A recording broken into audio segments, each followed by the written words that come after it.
Welcome back. I'm Larry. So now we're going to be talking about a 351 Cleveland. So let's go ahead and jump into it and get started. I'm going to be talking about something real quick that this is my blown up engine, and I want to show you something that I thought was kind of cool because it gives you a good perspective of things.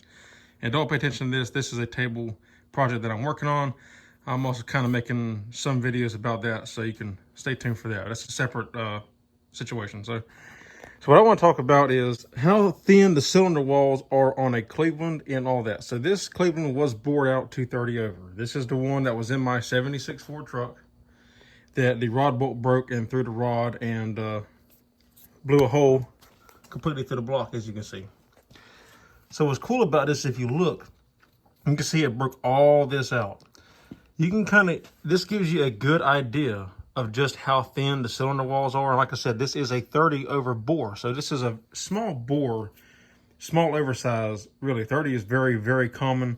But this is why you can't bore a Cleveland more than like 40. 40 thousandths is really your limit. I mean, look at that right there. That is why, because of that.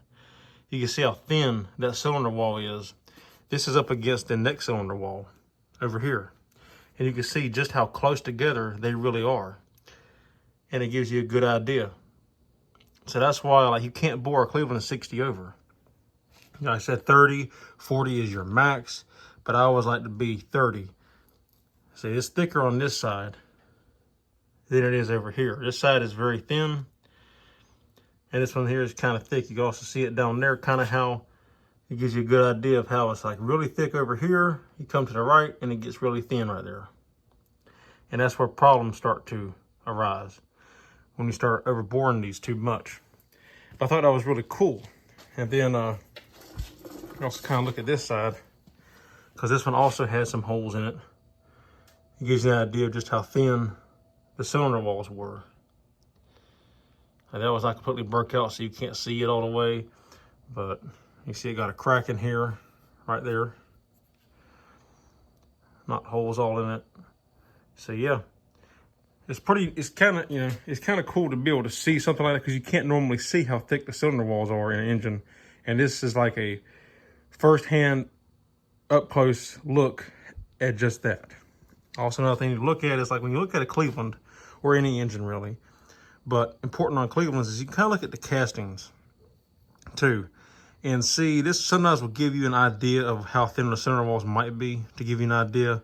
Because sometimes core shift can be off on these blocks. So, like, for instance, core shift, like, it could be thinner on one side and thicker on the other side. This one's kind of thin on this side and it's thicker on this side. Same thing over here. It's thinner here than it is there if you look at the width of these walls for this liter bores.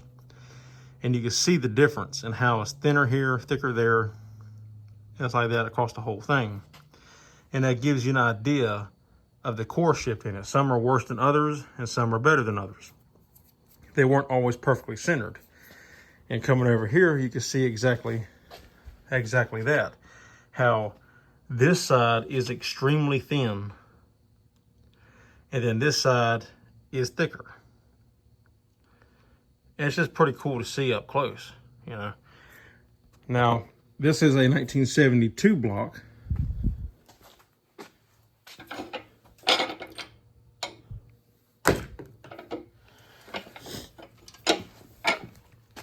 See, if you look right here, 1972, D2,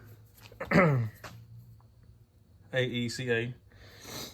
So, 1972 was a pretty decent, year model. It was a pretty decent year model. It, really the blocks, by 73 and 4, they were getting kind of weaker to a point.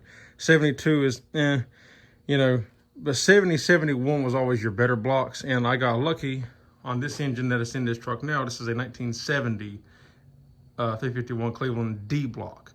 So it's an even more rare one. And in case you don't know what I'm talking about, I covered it in my engine build videos, but when I built that engine. But so this has like a square up here. Well, on the block that's in the truck now has like a D shaped up here. And those are rare blocks, very highly sought after in Australia from what I've heard. And they're thicker, they're a stronger casting, they're an early casting, and they're kind of rare. So you can actually bore them out to like 40, 50. I've even heard 60 thousandths. I've heard you could bore them out to like 60 thousandths. And you're fine on those blocks because they have a thicker casting. So the Clevo King on YouTube, he lives in Australia, said you could bore them out to like 60 thousandths. Me, I still would be a little hesitant to go over 40. I'd bore at 40 with no problem, but anything over that, I'm a little bit hesitant over, which the engine in that truck is 30 over. So I got lucky in that regard. But this is what I wanted to show. This is what I want to talk about, just because it's kind of cool to see up close, just the difference. And it's pretty neat. And it makes sense on how, because you look, you don't have a whole lot of room here anyway. So that's why they're so thin.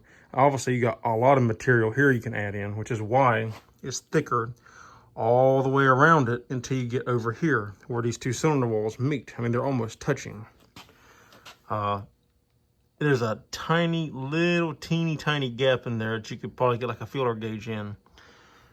A feeler gauge in, but you can't really get nothing between it. So it shows you just how close they really are. Pretty neat. Alrighty guys, well that's all there is for this video. I just wanted to share that because I thought it was pretty cool. I'm cleaning this block up to do some paint work on it, like I said, making it into a table.